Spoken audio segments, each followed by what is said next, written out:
share with us, and then I'll do an introduction. Once we're done, Meghan's done presenting, then we're going to do an open question and answer period with her where you can ask her some questions about her journey before we pass it over to Madeline, where she's going to share her journey. So Meghan, the floor is yours. Thanks for joining us. Oh, no, thank you very much for the introduction. That was really great. So let me just do present now.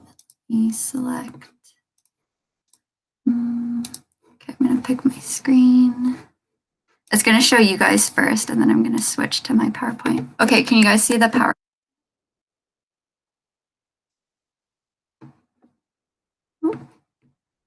Sorry, I can't see you guys. Can you guys see the PowerPoint okay? Yeah, we can see it. Okay, yeah, perfect. I just needed the audio. Yeah, I realized that. Yeah, we're all set. It's okay. We can see it, Meghan. Okay, perfect.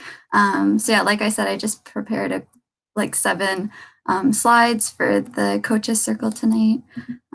So first off, Erin did a great intro, so I don't need to go through this too much, but a bit about me. I did start running with I think it was called the Aurora Youth Running Club. I started in, I believe, 2006. It was elementary school, and I carried on until the end of elementary school, 2008. And at that time, Jeanette Greenwood was running the program. And in 2007, 2008, so after I had been a part of the program for a year, she actually asked me if I would like to help out with the program. So I actually got a bit of coaching experience pretty early. Again, the focus of the Aurora Youth Running Program wasn't like the Huskies in terms of competitiveness. It was more so really building the foundations of running. So, proper warm-ups, proper drills, proper running forms. We did a lot of games and stuff like that. Also, the age group was quite young. So that was, I guess a little intro into coaching with the Aurora program in Jeanette. And then once I entered high school, I did join the Newmarket Huskies, which is a AAA competitive track cross-country team. So I ran with them all throughout high school. And then in my final year, I was selected as team captain for the women's by the coaches. So again, a bit of a leadership position. I wasn't coaching, but I would lead drills and just things like that if the coaches needed help with stuff. And then I actually was at Laurentian for a little bit. Unfortunately, Laurentian isn't really anything anymore, but I was recruited out of high school to run for the team. So I actually ran for them in 2013 to 2015. So my first 2 years of undergrad. And then I actually transferred schools. I transferred to Mac because they were offering a new science program I really wanted to be a part of. So it was kind of the drive for that. And then once I got to Mac, I didn't compete right away just because of the transfer and everything like that. And then I actually came back to running during my master's. So that was 2017 to about 2019. It was like 2 years. And then once I finished my master's, I was still working in the lab. And at that point, the head coach, which is Paula Schnur, she actually asked me if I would want to take on an assistant coach / team manager role. So yeah, this is just a quick overview of kind of my athletic journey and kind of the coaching experience and leadership positions I've had along the way. And so Erin was great. She kind of gave us a few pointers to guide our discussion. So basically the next few slides, they're just kind of questions and my answers to them. So, what made me consider a leadership position? And honestly, it's because I was asked. So with Jeanette, I was just training with her, and then she asked if I wanted to help out. Same thing with McMaster. I was training as an athlete. I finished competing, and then Paula asked if I would like to stay on as a team or assistant coach / team manager. And I'll get into, how that can be maybe applied to your programs a bit later. But yeah, so what made me consider it? Honestly, it was something I hadn't really considered until I was asked. And then I was like, oh, yeah, you know what? I think I would like to do that. So did I have a mentor? If so, who and what was that relationship like? So for me, both my mentors, they were my former coaches. So like I said, with Jeanette, I was training with her for a year. And then after a year, she asked if I would like to work with her. Same with Paula. She was already my coach for a couple of years. I finished training, and then she asked. So it wasn't so much that I sought out mentors. It was more so these were people I had already formed a relationship with in my sport. And then once I finished, I was able to carry on that relationship. But now I wasn't an athlete. I was more so working alongside with them. So yeah, nothing too formal. Like I said, it wasn't a program or anything like that. It was just people I had already built a relationship with as they were my former coaches, and then moved in to help them. And so did I coach/manage while still competing and training? So no, I did not. Like I said, at MAC, I was already finished competing. And then that's when I stepped into helping out. I think it would have been really difficult. Well, I think this is also a distinction I should make. As the assistant coach at MAC, I was helping coach my former teammates. So, the training schedules would have been the exact same for coaching and training. It wasn't like I was working with a different age group or anything like that. So I don't really see how I would have been able to coach and be in the workouts at the same time. Again, that might be a bit unique to more of like maybe the university level, like organized sport. And so that's what I said here. It really depends on the workout schedule and also the age groups. Maybe if we had like we had the varsity thing, and maybe if Paula was doing some community running, then I could have done both. I could have competed as a varsity athlete and helped out as a coach for the community running. But the role that I was in at MAC, I would not have been able to do it as an athlete because like I would have needed to be in those workouts to compete. So I think this really depends on the situation. But so questions, are you coaching your teammates when you normally be in practice with them, or is it a younger, older, different group that you would normally train with? So that time wasn't being used up for your own training. So what other supports did I have in place that allowed me to successfully become a leader? I think I had the time to give to coaching. So you think of some of the barriers, finance. If I needed to have a lot of part-time jobs, I probably couldn't have done the coaching because again, that was just volunteer.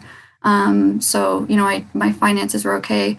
Emotionally, I was fine to commit that time. Also, academically, I was managing okay. So I think those are just not barriers I experienced, but barriers that could be in barriers that could exist, that could be difficult for someone to become a leader. So yeah, the support that I had was, I had financial support. My academics were fine as well. So I was able to, give my time to coaching. And then, so this kind of leads me to my final slide, which is ultimately, what are my recommendations to encourage more females to maybe consider coaching or, leadership position is I think as a sport organizer or coach, you should take initiative to ask about taking on a coaching/leadership role. So in my situation, like I said, I don't know that I would have taken on these positions like myself asking, oh, can I help out? Can I do this? Because I just didn't really see myself as a coach per se. It wasn't until, I was asked that I kind of felt like, oh, they must see something in me. Obviously I was interested in some way or I would have said no. But I think as, the sport organization or coach, if you recognize that one of your athletes may have good coaching qualities, be proactive and take that initiative and like ask them. And I also put, giving athletes the opportunity to run a practice or help out at a tournament in a coaching capacity is really great to see how they like it, kind of gives them, I guess, a feel of what it is. So if you're approaching an athlete and you bring it up to them, you could mention maybe like specific things like, oh, we have this practice coming up. Maybe you can help us run that, or, we have a tournament coming up. You can help us with this. And again, I specified coaching capacity because sometimes, I guess it depends. If you want to be an official, that's okay. But if you're asking them to take on more of a coaching role, then you should give them kind of more coaching responsibilities. And then if they want to be involved, but they can't, take the time to learn what their barriers are. Maybe they do have a part-time job and they can't do that practice, but they're still really interested. So maybe there's another group they can work with. Maybe school gets really busy for them around exams, so maybe that's not the best time for them to try.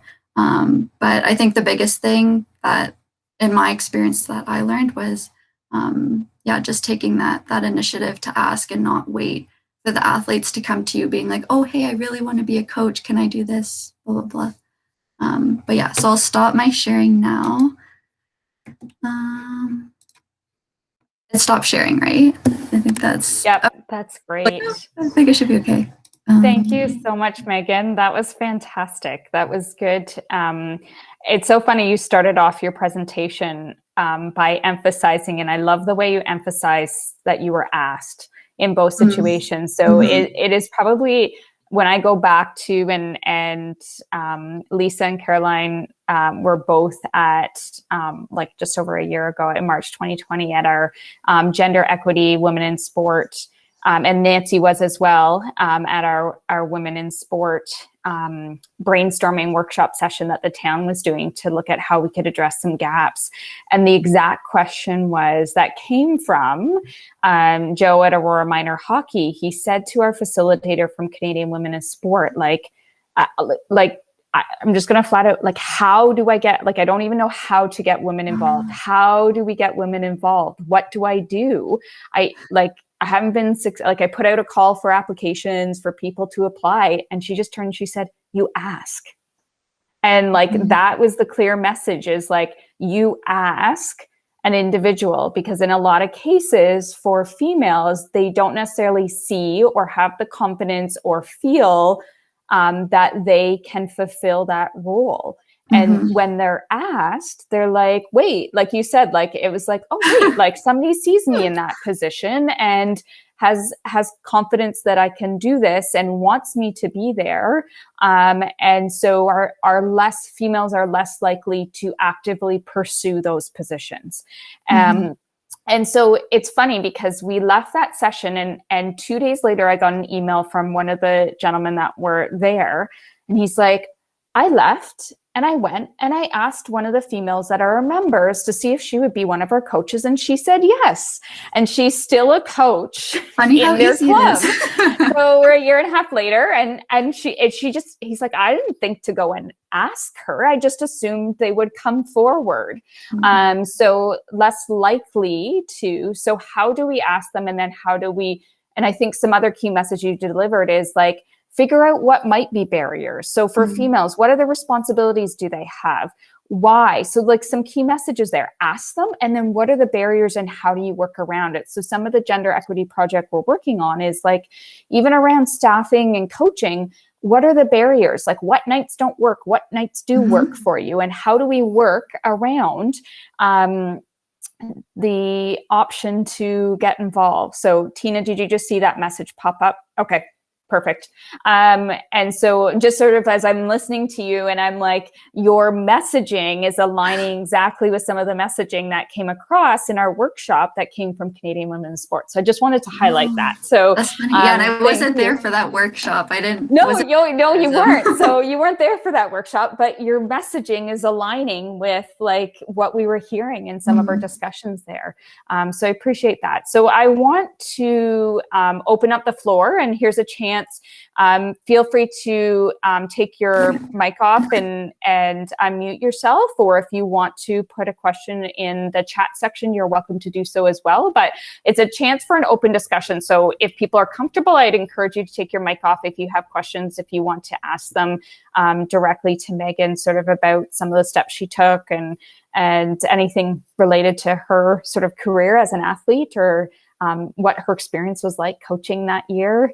When she went directly from athlete to coach. Does anybody have any questions for Megan? Caroline?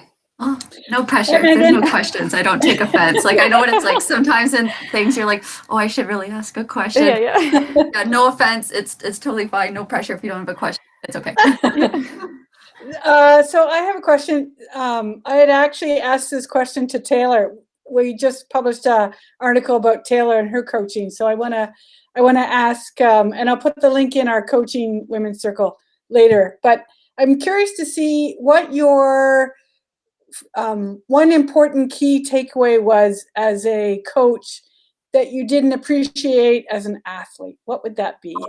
That's a really great question. I think for me, the biggest thing working alongside Paula was, I guess, kind of the art of coaching. So it's one thing to design a workout plan, which already blows my mind how you design workouts to prepare for an event. I think that's amazing. But it's more so the art of coaching. So knowing the athletes well enough. Okay, if an athlete's having a hard time, do you push or do you let them pull back? And sometimes, it's better to do one versus the other. And I think that's something that I was just so impressed by. Like, she knew what athletes to kind of push to finish the workout, and she knew what athletes to kind of say, you know what, finish it up, do a couple strides, you're done for today. So I think that, to me, I didn't appreciate as an athlete. I was just concerned about like doing the workout. And I definitely remember there being times where, the workout's super hard, and, your coach asks like, oh, how it's going, and you tell them. And I never thought about how the coach receives that information and then has to go through the decision making. I'm telling her, I'm super tired. I don't know if I can do this last set. And she has to respond. She has to decide to say, no, Meghan, like, you need to do this, and then I'm going to do it. Or she's going to say, you know what, your sets were really great. Let's end it on a high note. You have a race coming up. It's not worth it. So that, to me, I was so impressed. And I think that goes for any sport. But yeah, it was just kind of that art, because I think obviously you have to design workout plans too, but just knowing when to push and pull back with your athletes, I was like, what do you say? I don't know. So that's my answer. Great. Excellent. Nancy, you had a question. A couple of things, three things, but I won't get into all them. But Meghan, that's a great observation about that part that I don't know if that's an acquired, like, that's not a textbook thing to learn, to read your audience, engage. That's such a great observation to make. You're so mature. Erin covered off the part that you said, and you weren't at that seminar, that think tank. But the ask part is so key. We all heard it. Erin, you reiterated Meghan's comments really well about how, a girl and a guy are standing there. They're both equally qualified. The guy's going, I should do this. The girl's like, how could it possibly be me? So that's a barrier. But that brings me to the other thing that I guess the question was sent to you as, what supports did you have? And you answered that question really well. And then I thought, oh, that question is so often asked, like, what barriers did you have? So one, I like whoever formulated the questions to ask it that way. So what do you have going for you? Because we're always hung up on barriers to participation and saying like, well, what do you have going for you? And then you had to think going, well, I was doing okay. You said mentally and financially and otherwise, and saying, okay, good. So you had all those things. And then, so I just think to the group, that when we ask that question about barriers to participation or barriers to the next step, that using the positive language is actually a really good way to put it, because if you ask what barriers, you're going to come up with stuff. Yeah. You say what support, then they're going to go, well, and you can list all these good things.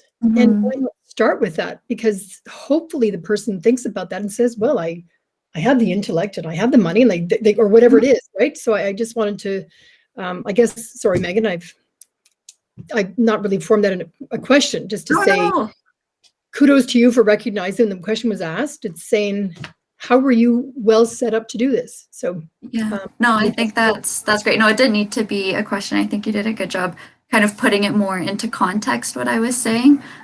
So I'm sure the group appreciates that. And it was something I didn't even realize I answered the question in that way for the support, that I automatically went to like, oh, these were potential barriers. So you actually just highlighted for me what I did. No, you did it. You did it. You said, I'm not going to think about it. So anyhow, that's fine. I feel like there's a big group hug coming here. Everybody should just It's virtual. Virtual group hug. Thanks, Nancy. Does anybody else have any questions for Meghan? Or Taylor? Yeah, I got a question. I was wondering what that transition piece was like, going from like athlete to coach, and then you were coaching your former teammates in that sense. Yeah. No, that's a good question. I think for me, it was a bit easier because I already had relationships with those athletes. I think if, all of a sudden I finished being an athlete with this team and then I was being put as a coach with another team, it would take time probably to get to know the athletes and them to be comfortable with me and stuff like that. But I think the transition was actually really good. And I think part of the reason Paula actually asked me, because she's actually never had an assistant coach. So it wasn't something I was expecting that she was going to ask me, but I think part of the reason why she asked is because she recognized the good relationships I had with my teammates.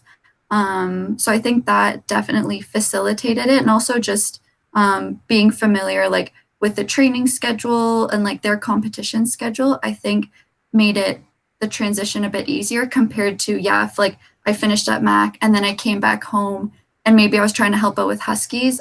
I think that would have been tougher because I wouldn't have known like the structure as well, and I wouldn't have known the team as well. So I think the way it worked out at Mac was, it worked out really well for me in that sense. Yeah, that's a good question. Yeah, that's good. Thanks. And it's a great question, right? Because it could go different ways. Like somebody who's considered your teammate to then transition into a leadership role where they're guiding you through your athletic career, but obviously Paula recognized, like you said, and there's a reason why she asked, because she saw who you were, your personality, and your relationship, that she knew that transition would be a smooth one instead of sort of rocking the boat of the team and bringing somebody in that may have, right? So recognizing sort of that relationship could help enhance the coaching team by having you in that role. And so I think it is too. So her skill of being able to recognize how somebody can step in and enhance what exists. And so you could bring an added element into that team dynamic that could help support the team, and it would be an additional support for her. But it's a great question, Taylor, because it could go like and for you as an athlete to transition into that and that comfort level of sort of then sort of being in charge of a group of individuals and that relationship there. So there's two sides, how they're going to respond to you and your comfort level of transitioning into that role can be. And it is, as you look at sort of individuals around the table and you're looking at your players and you're asking them and encouraging them, and what are you going to encourage them? People have different, like Taylor, like I look at you, like you've transitioned and you're coaching sort of the younger girls. And so the skill set and the knowledge and the experience, we need coaches at every level. So where's the right fit for the different athletes that you want to engage and you're going to encourage to get involved? And so how do you find that right place for that individual to be successful? And that's going to help other females or males into their athletic career or their other sort of fitness for life or whatever it may be. So that's excellent. So I saw Emily had her hand up and then Laurel had her hand up. So Emily? So Megan, I'm wondering, as a competitive athlete who transitions into coaching, did you feel like you were done competing and the next step for you was coaching? Because then you talked about how you couldn't compete and coach at the same time. And for me, my thing that I'm always thinking about is if I can't do both at this point in my life, I'd still pick competition over coaching. Like, did you feel like it was the right time to go into it at this point? Like, what was the deciding factor for you? Yeah, no, I think I definitely agree with that. If I had to pick between competing and coaching, it definitely would be competing. The timing just worked out that because I finished my master's, I was no longer a student. So I actually could not compete. And so it wasn't even a choice like I got to make. So that's how the timing worked out. And that's why I didn't step into that role sooner, like while I was competing during my master's, because like you said, it's at that level and I ended up coaching my teammates, it just wouldn't have lined up. I think maybe, like I said, if maybe we had like a community program outside of the varsity that Paula wanted help with, then I maybe could have stepped into that while I was competing.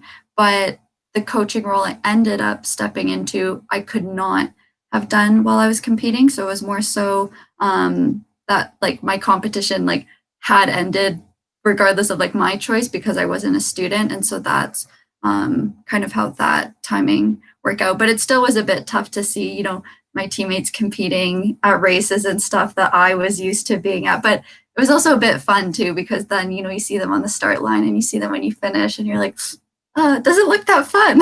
I don't so did you still feel, sorry to cut you off, did you still feel fulfilled in your sport by being a coach?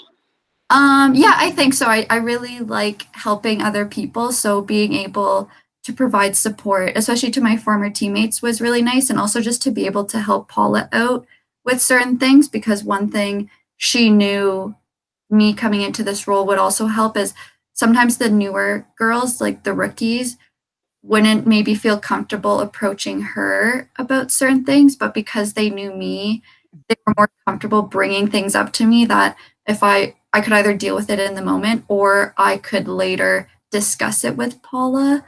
So I think I definitely felt fulfilled in that sense. And yeah, it definitely gave, I think, especially the rookie girls, like more support, because, you know, it was a big team. Paula was our only head coach. And so by having me, you know, I was able to take on a dedicated group. It was a group of rookie girls. And I think that just kind of helped them settle into their varsity career a bit better. So that made me feel, even though I was kind of missing out on the competition side. Staff. So Laurel has a question, and then I know Tina raised her hand. Tina, I'm going to be that person that I'm going to save it if we have time at the end, because I want to get to Madeline, so we can hear her story and then open up questions to her, and then we can open up the floor from there. So if that's okay, Tina, can you hold your question? Perfect. So Laurel, I'm going to pass it over to you for the last question for Meghan before I pass it over to Madeline. Sure, and actually maybe Madeline, this could be for her too. Because we don't know her story yet, but I'm just curious. Meghan was a competitive runner, and now she's coaching competitive runners. So I'm just wondering, like, how we can think about, there might be people or girls who weren't competitive in a sport that we could tap into for coaching as well. And so there's that. And as someone who did competitive, well, do they have to coach competitive? Or could they just do like a house league or a beginner sort of thing? So just keep that in mind, perhaps, for a question for both of them, not necessarily. No, I think that's a great point, and kind of, you know, what I was hoping to do this year without COVID is I actually wanted to coach at a community level. I was only, you know, kind of coaching at a high level because I was with Paula. I definitely think to coach at a high level competitively, like that takes a lot of time, a lot of mentorship. So what I was looking to do was more so like give back to the community and kind of take my experience and all those fundamentals and then apply it. But I definitely think if you're looking for coaches, I would say people who maybe competed at a competitive level would be more inclined, because, you know, they obviously really love the sport, to put themselves through, you know, what they put themselves through. Not that recreational athletes don't take it serious and, you know, they aren't committed, but it's just kind of that extra level that I do think a varsity athlete would be more inclined to take on a coaching position than perhaps a recreational athlete. Just for, like they had made that commitment. And again, that's not to say recreational athletes wouldn't, but I think that was kind of the point you were getting at a bit. But yeah. Great. Thanks, Meghan. And I think, Laurel, I think Madeline's story will be a good one to share in terms of her experience and the different type of athletes she's coached. So her story, she's coached athletes at multiple different levels. And so I'm going to pass it over. So again, Madeline, before I do, I'll do a little introduction to Madeline. So Madeline, again, was part of our 20 female leaders in 2020. She has been started out at the Aurora Family Martial Arts when she was 6 years old in the sport of karate. And so she's been teaching there for, I think, 6 years now. She's currently studying architectural engineering at the University of Waterloo. So at times when she's away, she's not necessarily at the club as much as she used to be. But she'd run demo teams, teaching students of all ages, all skill levels, as well as leadership. So I'm not going to steal too much of Madeline's story, but she was a shy little girl starting out when she got into martial arts. And so she has a passion for bringing out that sort of personality in all the shy little kids as she coaches them based on her experience and her learning and her mentors and her teachers when she was growing up. So I love this story too, both of them, and that's why I asked them to come out, because I think we have so much to learn from individuals that come in as shy little kids, that sport can bring so much out and can do so much. So I'm going to pass it over to Madeline so she can share a bit more of her story and talk a bit about what she's done and talk about some of the same things that Meghan shared. So the floor is yours, Madeline, to share your story. Thank you for the introduction. I really appreciate it. I'm not as organized as Meghan. I don't have a presentation, but I'll tell you guys a little bit about my experiences. So like Erin said, I've been training since I was 6 years old. So that's 11 years. And I taught for 5 years of that, which was an amazing experience.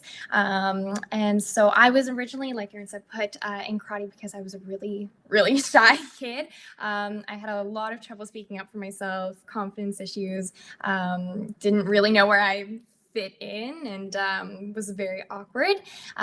So my parents put me into karate hoping that would boost my confidence. And it didn't for a while because I enjoyed it. I kept with it for quite a while, but I never felt like it was something that I was good at or something I excelled at. And there were two major things that happened that kind of changed that and helped me develop my skills and my confidence. And the first one, I remember it so vividly. It was when I was 10 years old or so. My coach asked me to help another kid with their kata. And I was so surprised but excited to do that because at that point I didn't feel like I was good at karate by any means, or good at leadership, or good at anything really in that sense. But yet my coach was trusting me with this to help another student and share my knowledge with them. And so that really inspired me, boosted my confidence a lot, because it kind of got me thinking maybe I'm better at this than I thought, or at least my coach sees something in me to help this kid. And then from there, I started being trusted with like more really little leadership roles, anything from, counting for the class when we did things on account, or being on the front line as like the example, being paired with someone who maybe needed a little bit more help so I could help them out. When I was a bit older, running little sections of groups, coming to help in other classes. So as I was given more responsibility and more leadership roles, that really boosted my confidence, that I had the capability to be a leader, but also that it was something that I enjoyed and had a passion for. And then the second major thing that happened was a woman named Heather started teaching, and I could go on for so long about how fantastic she is, but before I was a teacher myself, she started teaching, and I've had tons of wonderful teachers and coaches, but what really stood out about her was her dedication and her attitude towards coaching and martial arts as a whole. She'd come in early for classes, pick up extra shifts, do extra classes, stay late to practice. She'd look up drills online, learn the science behind what techniques we do and why we do it. And this is while she was in high school. She was still a high school student at that point. And then she just genuinely really enjoyed teaching and classes and helping and encouraging students, especially shy people like me, and especially the female students. So she really focused on building up the female students, and just having that attitude of having a passion for martial arts and having a passion for coaching. And so not only did she build me up a lot, and we built a relationship in that sense where she'd give me responsibility. And it meant so much more coming from her because she was that person that I looked up to so much. It meant so much more that she gave me responsibility than anyone else because, you know, she was the one that I looked up to and the one I always wanted to be like. And I really looked at how she inspired me, but not only how she inspired me, how she inspired all the other students. It was like palpable how much the students looked up to her and were encouraged by her and inspired by her, and just by her, you know, dedication. So I always kept saying to myself, I want to be the next Heather. I want to be just like Heather. So then when I started teaching, I really struggled with teaching at first. I think for the first year, I had a lot of anxiety about classes. Every time before I had to teach a class, you know, I'd feel not great, like want to throw up, very nervous, sweaty palms. And for a year, I thought about quitting because I'm like, this just isn't coming naturally to me. This is really scary. I'm really struggling. Maybe I'm just not meant to be a leader, but, you know, I'd come to a shift and Heather would be there and it'd be a lot easier just because she really took me under her wing. And, you know, when I made a mistake, she's like, oh yeah, I did that too. You know, that sucks, but this is how you deal with it. And she just made me feel very welcome and safe to try new things. So that was fantastic. And, you know, I started to slowly get more confident with teaching. And then, yeah, just seeing the other, I always loved when, you know, little girls would start that I saw myself in, more shy, more quiet, didn't really know their place. And it was always a joy when I could see them, you know, start coming out of their shell, making friends in leadership positions. I know a couple of the girls that I really took to for that reason. They'd end up on the demo team. Like Erin said, I coached the demo team, which is just a group of students who are really enthusiastic about martial arts to perform. And so, you know, looking at them and how they grew is always a joy. So as for keeping females or getting females involved in sport, I feel like the biggest thing is just giving them small bits of responsibility and small roles of leadership. It could be the smallest thing possible, like counting for one set or being on the front line. But when someone feels like they are capable, I feel like they excel so much more, or at least that's how I felt.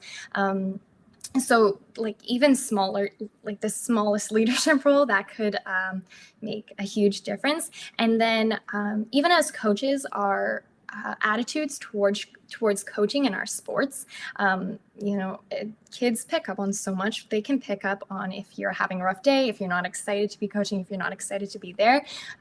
So, you know, part of why I looked up to Heather so much, she was always excited to be there. She always wanted to be coaching and learning more and trying new drills, trying new things, explaining things different ways. And she just genuinely loved being there and building kids up.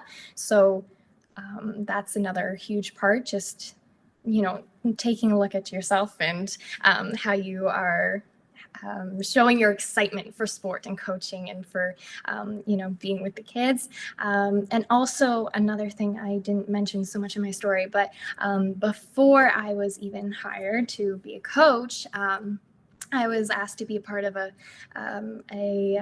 future leaders program, which is just something at the school where the person who runs the school, Mike, he picks kids who not only are going to be future coaches, but maybe people who are shyer or a little more awkward or also don't know their place, usually all teens, and he'd bring them together, teach us how to run a class, just go through, you know, morals of leader. He had a book, I'm not quite sure what the title was, but it's all kinds of leadership skills. So that was also really great.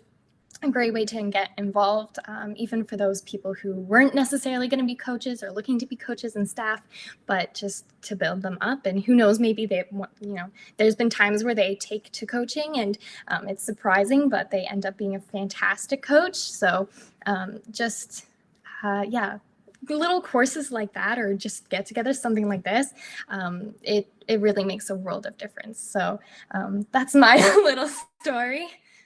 Yeah. Thank you very much for listening.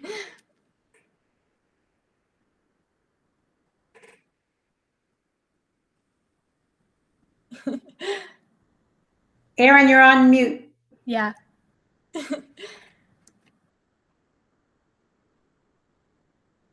Oh. Having mic problems. Oh, it sounds like she's having mic problems. Mhm. Tina, what? Yeah. There you go. Why don't I open it up to the floor before Erin comes back? Yeah. Does anybody have any questions for Madeline? There she is. I apologize. My mic was like, have to reload your page. My mic wasn't working. So okay. I was like, this isn't going to work. Anyway, so you may have asked, does anybody have questions? I did. I put that question. Okay. I do, but I'd like somebody else to have the opportunity, so I'm going to be a microphone hog. Anybody else? Tina, do you have a question? I'm going to be the first one so I don't get dropped off the back end. And it's kind of the same question.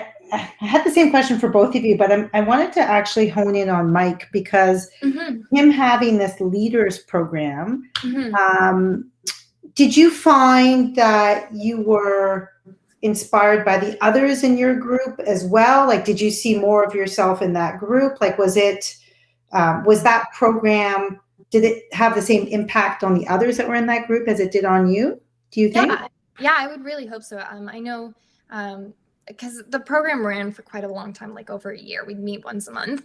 And it was always really interesting over the year to see how people slowly improved and came out of their shell, especially through the parts where we would run a class. So half of it would be just talking about morals and, the skills of a leader and how to develop that. And then the other half would be running a karate class. And that was always really interesting to see how, someone 1 month would run a warm-up and then 2 months later they'd run another warm-up, and just the difference between that and how people came out of their shell and were more confident running the floor in a way. So it was really cool to see that in other people, and kind of the reflection of how that program kind of developed everyone. That sounds like a program that all organizations should have. What an awesome program. Yeah, it's really great. It was really good. Yeah. So I have to say, so my daughter, just like I said, so I look at like both Taylor and Madeline on this call, and my daughter's been coached by both of them, and very similar, like just very, just the way they present themselves in the coaching role is just very like energy, enthusiasm, so happy to be there. Same as like Heather that she's talking about. Like my daughter would be like, okay, who's teaching this class? Is it Madeline or Heather? One of them going to be there because that's the class I want to go to, when she used to go to Aurora Family Martial Arts. So again, the same, like when you talk about sort of the way you present yourself and the way the kids feed off of that. And when you shared your story, Madeline, about like Heather, and when you would watch her and the way she present herself, and then when she kind of took you under her wing and like made it okay to make mistakes. And I love the word you used about making it a safe space, right? That it was okay to to make mistakes and to learn and be like, oh my God, I can't believe I did that. But then somebody's there like, oh, I did that too. When I was like, just sort of like, it's part of it. Like, this is a safe space. And the consistent message that Meghan had, you were asked. So like they asked you, like that was one key factor when you say that you were asked to help out with something. And that kind of like, again, builds the confidence in building that in people. So I think that was fantastic. Does anybody else have questions? I know Nancy has one. Does anybody else want to throw one in before I pass it to Nancy? Okay, Nancy, I'll throw the floor to you. Again, the three things, you touched on it again, to reiterate it, Erin, about the asking, obviously. And Tina, I wrote down in my notes that FU, I put down FU, but that means follow up. It's not the bad FU. But I always laugh when I see it, when I pass my notes on to people and I say FU. Follow up programs should have future leaders. Like every sport organization could have it. I was thinking like a camp counselor, how either junior counselors, that's ingrained in that environment, that to be a camp counselor, you were a camper and then you were a junior camp counselor and then you transitioned to a real counselor. I thought in that environment, it's known. So why wouldn't it be something that happens in every sport where there's a leadership stream in the sport. But I want to get to, and by the way, both you, like Erin's going to wrap up and congratulate you, but both of you are great presenters. Like when you're Maddie, you're working, or Madison, or Madeline, you're working without notes, but you presented beautifully, both of you did. So, but I was curious when you said that when you were struggling and, you almost thought about quitting, I thought, well, you had Heather there. And I thought immediately, well, if you didn't have Heather, what resources does a struggling coach, young coach, have? And I suppose the answers are going to be there'd be a myriad of answers because it depends on the coaching network within whatever sport they're in. But in that instance, you had Heather. What if Heather wasn't there? Like, what would you have done, or what can one do? Yeah, that's a great question. I think if Heather was there, first of all, like all the other staff that were there were fantastic as well. So they were all very supportive, and Mike I grew up with, he's also very supportive, and so they all definitely helped with that. But I also had my little brother who also does karate. He's a teacher himself now, but he was always brutally honest in the way siblings are. But he was always very encouraging as well to say, that drill didn't work out the way you wanted it to, or you know what, you taught that class really well. And, him just saying like, I think my friends are really enjoying this class that you're teaching. So in that sense, he was very helpful just to hear from the student side of things. And overall, I think I just always kept thinking to the teachers that I had and my experience as a student, how much joy karate brought me and how much I learned from it, and how much those female leaders and teachers made an impact on me. And I think it just made me more determined to, push past the fear and however anxious I was to push past that and believe that it would get easier and better, and just kind of keep going. That's a great question though, Nancy, right? Because not everybody has a Heather, not everybody has that space. So how do we, as we work to engage, sorry, I'm walking as I'm talking because my dog's barking at the back door. So I apologize, the real life of being at home working. But how do we ensure, as we engage females in sport and encourage and mentor them and ask them, what do we need to do to provide that? Because there's a lot of them that don't stay. So there's the recruitment, but to the retention, which we're talking about. And when you look back, and some of the stats that are out right now are, we're recruiting females into coaching positions. One of our bigger problems is they're not staying. So how do we ensure? So we look at these stories, and it's having that, like the stories are different, but like when I hear Madeline talk about like, she almost like where she was like, am I doing the right thing? And it was the space and the environment she had around her. One, as Heather, in an informal mentorship, she looked up to her, and probably Heather recognized sort of your story and saw so much in you. But two, like the organization and the space and what Mike provided within the club. And then you talk about sort of even your brother in there. So there's family in there too. So there was a mix of multiple factors. And so what do we need to do to ensure, and how do we build a space and environment as we move forward with recruiting for female coaches to ensure that they all can continue because they're provided with the same things that Meghan and Madeline were provided with? I think things to think about. But Laurel, I'm going to pass it to you, and then Tina. Thanks. Just a quick question for Madeline. Were you still competing when you started teaching, or did you go from one to the other? Yeah, so my school was never competitive, really. There's not a whole lot. I mean, there's karate competitions, but there's not a lot of schools that do go to them, and so our schools was much more community and family focused. But it's a great question because there were so many staff and coaches that once they became staff and coaches, they did stop training, going themselves. I always found it very important for me to keep training because I found that brought me a lot of joy. And I always enjoyed it and had interest and had friends and people that I wanted to go for and with. But also I always found that, from my own coaches who were training me, they'd do a drill that was really interesting, or they'd explain something a certain way that I never would have thought of. So not like I was constantly learning from them of ways that I could teach my students better, adjust drills for kids a little bit better, analogies that I liked to help kids visualize what they should be doing. So I always found it, for me, very important to train along with teach, because even though I'm a teacher, I was constantly learning how to be a better athlete, but also be a better teacher myself. So I always found that pretty important.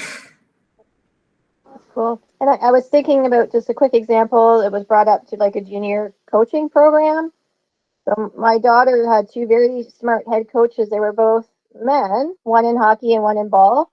But they reached out to high-level girls who were still competing to come to help coach on the teams. And it was great because not only were they getting coaching experience, but then for my daughter, then it was like, wow, this is what I could do. Like, this was a AAA hockey player, and this is someone who's playing your university ball.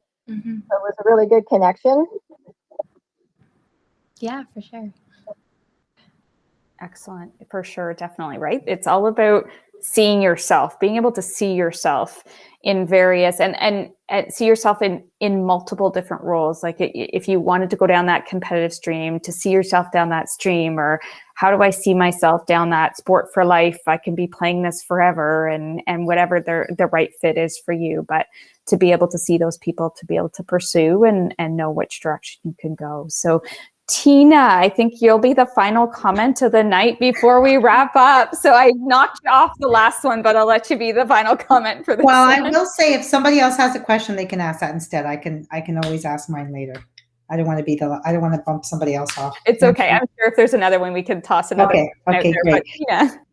What I did want to say is, I think it's amazing that you were in an environment that you were able to communicate that you were anxious or stressed. And I think it's important that that you have that outlet, because you wouldn't have gotten the reassurance of, oh, hey, it's, I get the same thing happened to me. Don't sweat it, or here's how you handle it.